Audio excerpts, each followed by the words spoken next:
Welcome to another episode of A Pint with Seaniebee. I've got a really interesting guest today, a good friend of mine, James Cooper, who's your classic Londoner. And we're in Sydney, we're in Mossman in the little bar. There's a bit of music going on in the background. I hope it's not affecting things too much. But we're here today to listen to James's story, and it's probably going to be a good one because he's done a lot of shit in his life. So welcome to A Pint with Seaniebee, James Cooper.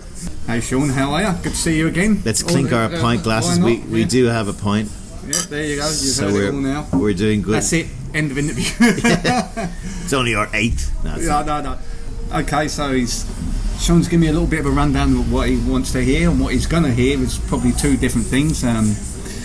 Yes, I am from London, northwest London, Kilburn, the big Irish sector. But in Kilburn back in the day, there were all these pubs like the Mean Fiddler and all those, right? The Mean Fiddler's in Harlesden. Okay. The Gouty Moor, the big Irish ones in Cricklewood, and then obviously all the pubs going along the Kilburn High Road, which is one of the biggest high roads in Europe, or was. Is that right? Well, I don't know if it is anymore. It was full of pubs and full of paddies. Yeah. And famous for the signs that said no blacks, no dogs, no Irish. Some of the pubs around London at the time, not in Kilburn probably. I don't think so much in Kilburn, because it was. You got to understand that growing up, both my parents are English, and there was a lot of English families there, and a lot of Irish families, which their kids were born in London or born in England, and we all grew up together side by side. Yeah. Made me, what I am and what I know and what I respect. A tremendous community. The street was full of kids. It's the best thing remembering opening that front door and they say you're either going to have a game of cricket or a game of football and you're going to smash the next door neighbour's window, you're going to do something that day and we're all going to get in trouble, and the ice cream man would turn up and that'd be the end of it. In and out of each other's houses, as they said. It was, as I was saying to someone a couple of weeks ago, used to play hide and seek and you'd be in your mate's mum's wardrobes up in fact 5 doors down hiding. And the door was always open. Yeah. And people said, after the World War you could leave your doors open and all that, even up until the 70s. Yeah. Our front door used to come down in the morning and our front door would be open. Nothing to be missing because we never had anything to take. Well, there is that. You've a lovely little daughter, Gracie, who's what age? She's 10. 10, yeah. One of the observations another guest I had on was saying that the kids these days just are so protected and mollycoddled. They don't get to go and experience the neighbourhood. I think the word he used was their habitat has shrunk to like the back garden, or again, there's reasons for that, but back then we didn't have the iPad or the phones and whatever that the kids have got barely nowadays. A TV. And I find the things the kids are doing nowadays, even if you go into a pub and you see a group of people there, they're all sitting there, they're not talking to now, but they're on their phones, which is, I just think, what's the point? And our kids have grown up, and probably their kids have grown up in a whole different way, but I was just thankful we actually sat down and spoke to each other and talked to each other. Yeah. You're a big football fan, and how did you end up supporting Queen's Park Rangers? Local, it was always a local team. It was the closest team to me, from my dad down to all my brothers and me, and it's stayed there. Our glory days were the mid-70s. I know, that's when I was growing up. You were like second or third in the league, and they had Tony Curry and all these great players playing for them. It was back in the day when Don Givens from Ireland was playing, and David Thomas and Stan Bowles, of course. Stan Bowles, Don Masson. So did you go nearly every week? All the time. Right. All the time. It was a full-on fight with. Well, it wasn't a fight. It was more like a begging session for me to Mum, please, and she'd give me just enough money to catch the bus, then the train, then the entrance in there, which was 50 pence back in them days. I can't remember, or 20. I can't remember. 25. It was silly money, and there was always enough for a hamburger. Yeah. And then obviously the train and the bus back home. Right. So the game used to finish at 4:45, and I reckon I was home by 5:30, 4:45. Really? What did your folks do? Mum was a housewife, and my dad worked for the evening newspaper. Right. And he worked on the train stations, making sure all the papers got distributed all over the home counties, basically out to Essex and everything. he invested in a few other things, and he went all right. He was good. Have you brothers and sisters? I have, yes. I have 2 older brothers and a younger brother and a younger sister. I'm right in the middle. And are they back in England? All of them are. Right. I'm in contact with them, to talk about nonsense, especially when QPR lose. That's just... Well, so you're talking to them a lot then? Yeah. Sorry. Good one, Sean. I'll give you that. What did you do? What was your schooling days like, or what did you end up? Yeah. Great. Obviously, I played football, and I played cricket, and I actually played football for Brent. Oh, okay. It's one of the biggest boroughs in. Not to say that I was any good. I think I was more enthusiastic. Good. There is that time when you're a kid. I had the same when you presumably you wanted to be a footballer. We all did back then, and you find out really young. You find out when you're about 8 in your own head. I'm not going to be good enough. Oh, no. Yeah, and it's kind of sad, isn't it? Oh, your dreams are gone when you're 8 years of age. Yeah, but when it got to 8 and then it got to 10, I still thought, God, there's got it. Now, basically, an armchair. I've coached in Australia, soccer and AL2s, which I really, really enjoyed. It just opens up millions of avenues, and you meet lots and lots of people from different walks of life, from all over the world, not just Australians or the Brits or the, you're talking about Argentinians. That's a global sport, yeah. And, come to live in, more and more people are coming in to Australia from all over the world than when I first got here over 20 odd years ago, More like the South Americans are getting here, lots and lots of Brazilians here. Some of them are settling, and some of them are going home. And you say to them, would you like to live here? And most of them say yeah. But, obviously a lot of them want to go back to Brazil. And what did you do when you finished school? Did you do a trade or? No, not immediately. As I said, I went to do the thing with my dad. And then So what were you doing? Selling newspapers, magazines. And then I sort of thought to myself, I don't want to do this anymore. And he said, what do you want to do? I said, I don't know. He said, I've got to meet a fellow up the pub, an Irish fellow, he's in the building game, do you want to go and do that? I said, I'll do anything. And lo and behold, I had to meet him outside if I can only remember the pub at that time in the morning, jumped in the back of the van and away I went. And to be honest with you, Sean, I never looked back. Right. It was great. So was he basically making you like a tradie? First of all, I went off as a labourer, and then I sort of went, well, I don't want to really do this anymore, and then I see a guy doing some work, a chippy doing some work, and said, I'd like to do that. And he said, okay then, you've got to take yourself off to college and you've got to go to school twice a night, and I said, okay, I'll do it. Right. And I did. You are a qualified carpenter now, right, by trade, but you can also build, you can build a house, right? And then what made you decide that you wanted to get out of England?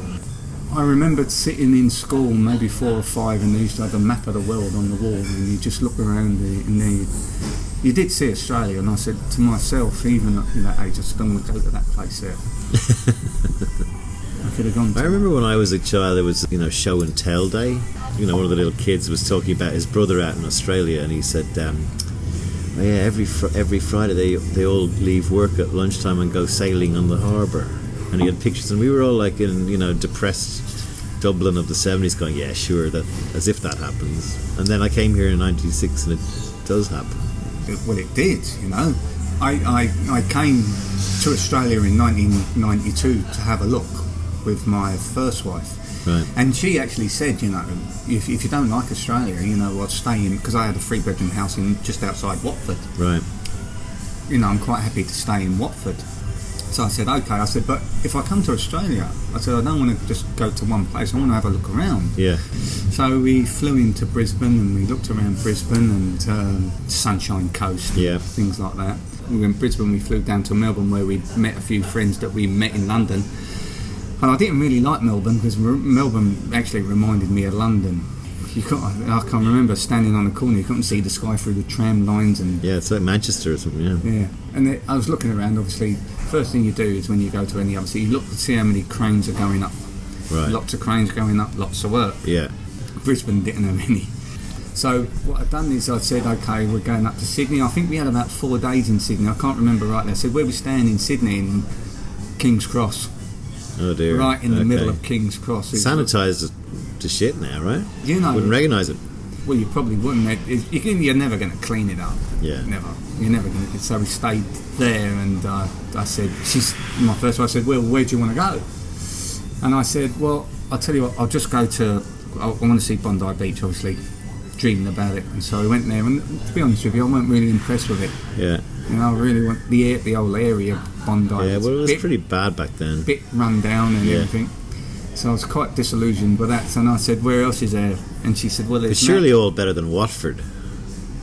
Yes, it was better than Watford. But not what I envisaged. No, I know. You know, but I said, and then we came to Manly. I said, how do we get to Manly? And she said, we have to catch the train to Circular Quay and then catch a ferry and then we get a ferry. And by then, I've absolutely had enough. I've been on every form of transport, even a camel. So I said, all right. So we went there, and this is how it went. Got off at the wharf. We walked through the Corso, and we walked right up to the edge. And before you walk down the stairs onto the beach, and I looked left, and I looked that way, and I looked right, which I can see the surf club. Looked left again, looked right. Turned around to my wife and I said, I'll come and live here. Right. We went back, and I think about 18 months later, you moved over. And we was over. So that was 93 or something. That was 93. I actually landed in Sydney on Christmas Day. Did you really? Yeah. Did you have a family? No, not then. Right. It was only after a year and a half that we decided that we'd have one. Right. Which is my son, which he now lives in Maroochydore. Maroochydore, there you go. So he's in Maroochydore. What's his name? Billy. Hey Billy, your dad's on a pint with Seaniebee here. Okay, so I know your current wife, so your marriage obviously didn't work, but was it a move to try and make it work? Was that part of it? Yeah, there was no two ways about it. On my behalf, I wanted it to work, because if it went pear-shaped, I was on my own. And by then, my son was a year old, and I felt more sorry for him than what I did for myself. But it was amicable, I'd say. It was amicable, and then I got myself a one-bedroom flat in Kelko, right on the ocean. I thought this can't be too bad. I had what I needed, and I think I was there for a year on my own, and I mean it was boom building time. It's been boom building time. People got this thing about building. No matter what part of the world you got, it's either a famine or a feast. Yeah. People got disillusioned with they go to a builder's house, look at him, he must be making $1 million. Now he's probably sold his soul to the devil to get that. Yeah. He's probably called in every favour from every trade that's ever worked for him, the electrician, the plumber, knowing full well, and if the plumber and the electrician were by any means, they wouldn't charge him the full rate. And that's why people think builders have got lots of money. They ain't. They're more of them go broke. A lot of the old builders now are just giving it up. They just can't be asked, and the young builders are coming in now. Have only been in the thing for 7 or 8 years. They've gone to trade school, they've done their 4 years as a carpenter or a bricklayer, and then they've had another couple more years, and then they got the building licence. And then you're losing men who have been in the thing for 50 odd years. My sister's an architect in Ireland, and when the whole collapse happened, she got laid off. The whole business, like 400 people down to bust. Building, of course, there's a second canary in the mine. What's your view just from that side of the capitalist fence, where I used to say to my sister, how come you couldn't see it? Because you're the guys who see it first. You don't. See, the problem with that, Sean, is when it's the famine, you're just taking anything and everything. Yeah. You're just chilling. I call it your bread and butter money. Yeah. You're making a very small profit, because you've got to make all your overhead and profit is very, very small, because obviously your overheads are your phone and your car and whatever. You're just trying to keep them afloat, and then you're working. Even if you don't make a profit, you're just working for wages. So working for wages is okay because it's keeping food on the table. Now when it becomes a feast, your overhead and profit go up. So what happens now is that your pricing goes up as well, okay? Because you can. So his pricing go. Your electrician's price is, an example is to put the PowerPoint on the wall would be $100. Now all of a sudden it's $150. So you're saying why? Because they've got to do it. So what happens is when it goes boom again, you go right back down to there, and then you're on the thingy. There's no even kill in building. There is no even kill. It's not like, some of the safe jobs are probably the policemen and the firemen and the ambulance drivers, because we need them, and the teachers, unless they strike or whatever. I know guys who've got their licence and don't even use them. they'd rather work for someone else and let them have all the headache of it. Because it can be. The thing is, another thing you don't know or don't realise, that some of the people don't realise, at the end of the job, the builder is the last one to be paid. He lives on a minor amount of money going through that project for, let's say, 4 months. He's got to pay the electrician, he's got to pay you just think of every trade that you can think, the plumber, the roofer, the that. His credit card is maxed out, okay? Because if you belong to, if you happen to have an account with a big wholesaler or timber merchant, the bill will come in and then you'll pay it with your credit card. That gives you 8 weeks to try and pay that back. At the end of the job, if the owner doesn't want to pay you, they won't pay you. If they want a new car or go on holiday, you ain't getting your money. And it's very, very sad, and that's what a lot of builders are just thinking, I can't be doing this anymore. It's just wrong. And you can go to court and fight them, and they'll just fight you for it because they know you're desperate for your money. Instead of them owing you $50,000, you're going to get 25 or 20 out of it. So you're 25,000 down. Some smart builders put that 25,000 down, knowing that I've covered it in my arse. Yeah. What happened then? You were in Curl, and then where did you move to from there? Well, I met Justine, and then after 7 or 8 months, we moved in together. Right. And she lived in. Justine is a Kiwi girl, fine lass. Kiwi, yeah. Irish stock. Yeah. Then you guys got married. Yes. So all this time you were working in building, basically. Yeah. And then are we working now up to when it came time to move to America? Is that the next big crossroads? The next one is... You had Gracie. Yeah, we had our daughter. And obviously there came a time when all of a sudden Justine got offered this job to move to Los Angeles and go and live there it was for 2 years. It was a 2-year stint. By then, with me in building here, it was the famine. Yeah. So going to America would have been another famine. It didn't matter, and probably. But it was in the middle of the Great Collapse, right? So there was no houses being built. No one could get any money to build. It was in the middle of the Great Collapse, but it was just at the end of the Great Collapse, and just they didn't know whether we were going to have another year of it or anything. So we sat down one night and said, "What do you think?" I said, "Well, let's put it this way, Justine. In 5 years' time, we could have said to each other." We could have lived in Los Angeles, and then we decided, okay, we'll give it a go. While Gracie, our daughter, was still young, it wouldn't affect her too much, new school for her. Yeah. Were you always that guy who was prepared to live the life and take the risk, or was it? It was probably, we both, we have to think about each other when decisions have to be made, especially with Grace, how she's going to cope and everything.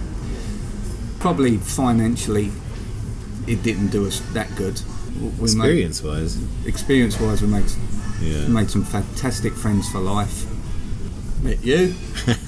Well, I knew Justine briefly before you left, but I hadn't met you until I got over there. Yeah. And there was things like that. And then looking back, I probably wouldn't change it, Sean. No, I mean you had a lovely house. You were Redondo Beach, right? Redondo Beach, Manhattan Beach. Beach. And obviously travelling around the United States as well, obviously seeing you in Denver.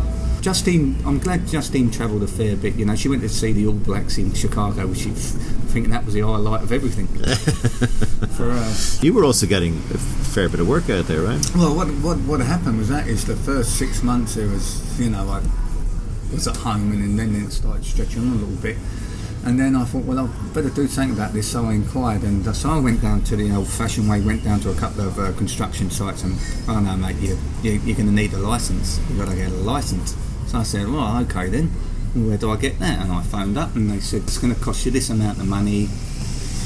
You're going to have to attend night school every Wednesday for 4 Wednesdays and do a Saturday. I said, yeah, no problems, I can do that, and you're going to pretty much study pretty hard. And because, you've got to study the law. And when they say law in the building, they mean someone's going to sue you or this, that, and you've got to know your P's and Q's. Yeah. Because really, Sean, you're walking around with a bullseye on you. And that's the worst thing. So it's funny, the reputation from the other side towards builders is always, they're unreliable, they don't turn up, and there is that kind of Mr. O'Reilly from Fawlty Towers, the Irish builder. Well, and there is, there's no two ways about it. They're out there. There's lots of them, and the thing is the ones in the United States is when I was in the United States, I said okay, and I agreed to all the exams and everything. I had to sit 2 exams in one day. I had to sit the law one, and I had to sit my trade one, which is the carpentry. Great, well done. So now I had a licence, and then I was sitting there, I was chuffed with myself, really chuffed. I thought, geez, how'd you wangle that? God knows, but anyway. And then I started getting work. Great. And then it started getting big. And then I started earning money. Yeah. And then I was lying in bed thinking to myself, am I doing this right? Because I'm winning every job. Yeah. I'm winning every job, Sean. And when you win every job, you think, I've got to be too cheap, there's something wrong. Yeah. So then I thought about the overhead, the profit, this, that, the other. And I thought, well, hang about. I'm making some money here. And now I'm my own boss. So this was going really well. And then one day Justine come home and went, I've had enough of this shit job. And it was like, hang about, love, just give it a minute. And now you're back in Australia. And now I'm back in Australia, which is, it's fine. But this is the devil, Yeah, this is the devil, Well, I was quite lucky because, I landed, let's say, Thursday, and Monday I was back at work. Yeah. And now I was just back into it. Are you optimistic or pessimistic about the future? Well, I'm optimistic. If you get pessimistic, then you're just going to crawl into a hole and never think, Yeah. I think what's going on in the world, in the Middle East, and the refugees and things like that, I really think the Western world and the European world, people should, obviously they're going to help them, but they've got to go back. They have to go back. Because otherwise it's just going to get too easy for them. As some people said, when World War II come, every man and woman and child stood up for their country. This lot haven't. They fled. But I don't really want to go down that avenue with that. That's, governments have got a lot more say than what I'll ever say, and there's probably people who say a lot more than what I will. I think we should help them, and I think they should go back. I really think. A lot of people think that.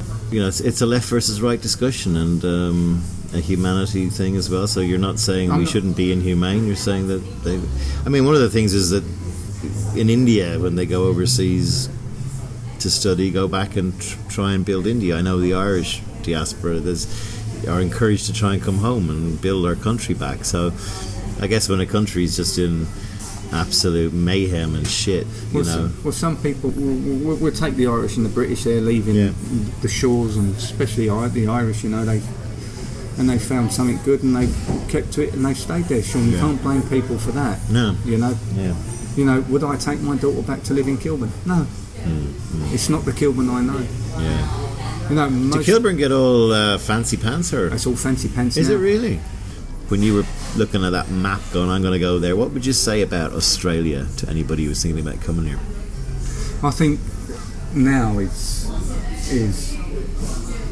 probably the time, and it's the only time you're going to get to come, because I think a lot of borders are going to close and it's going to get a lot more stricter, sure. And it's a war-torn country. Yeah. It's got the Italians and the Greeks, and it's got the Lebanese and the Vietnamese and the Croatians, the Serbians here, and now we're going to get the others, the Syrians and everyone. Yeah. So they got to accept that that's. And but doesn't it have I always am more optimistic about the role new countries like this can play in they probably simmering down some of that, which is crap that goes on for way back in time, and you come here, you be an Aussie, and it's like, what does it mean to be an Aussie? I mean, there's a whole indigenous population here that have been pretty badly raped and pillaged down through the years. But and then the other question I have is, like, I ask this to a lot of my guests, which is, what 2 or 3 things would you advise Gracie on what you've learned in life? I really, truly wanted to travel the world. Right. If I could turn back the clock, Sean, I would be here at 18. Right. Okay. I would have had my couple of years of doing the Spains and the islands and the Greeces and everything, but really to travel and to meet people and make your own mind up about life. That's another. Don't go there. It's horrible. That person might have had just a bad experience. Yeah. There's good places and bad places, and there's the no places, isn't it? You won't go downtown Baghdad, do you? Really? you know. James Cooper, that was a great chat. I like that piece of advice. You know, it's a piece of advice after my own heart. I'm Mr. Travel. I'm meeting you on the first leg of a bit of a world tour, picking up podcasts. James Cooper, thank you very much for coming on a pint with Seaniebee and sharing your very eclectic life story, and the first builder I've ever had on it. Take care, buddy.